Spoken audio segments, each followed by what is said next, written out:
Hello everyone. అందరూ బాగున్నారా? మేమైతే చాలా బాగున్నామండి. ఈరోజు మా పాప కోసం ఫుడ్ ప్రిపేర్ చేస్తున్నా. దానికోసమని పుదీనా, మెంతి, తోటకూర, ఒక పచ్చిమిర్చి తీసుకున్న. తర్వాత స్టవ్ పైన గిన్నె పెట్టుకొని వాటర్ వేసుకున్నా.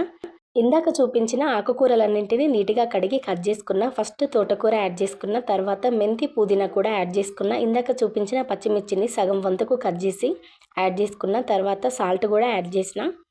ఇవన్నీ కొంచెం ఉడికేలోపు కొద్దిగా బియ్యం, కొద్దిగా పెసరపప్పు తీసుకొని 2 సార్లు కడిగిన. వీటిని కూడా ఇందులో యాడ్ చేసుకుంటున్నా.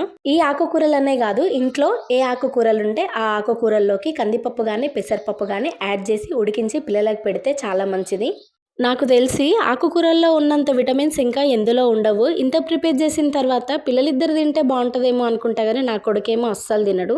పాపకేమో ఆకుకూరలతో చేసిన ఫుడ్ అంటే ఇష్టం, వాడికేమో నచ్చదు. వండిన ప్రతిసారి ఇద్దరికి సపరేట్గా వండాల్సిందే. ఏ ఇంట్లో అయినా ఇద్దరు పిల్లలుంటే ఇంతే కదా.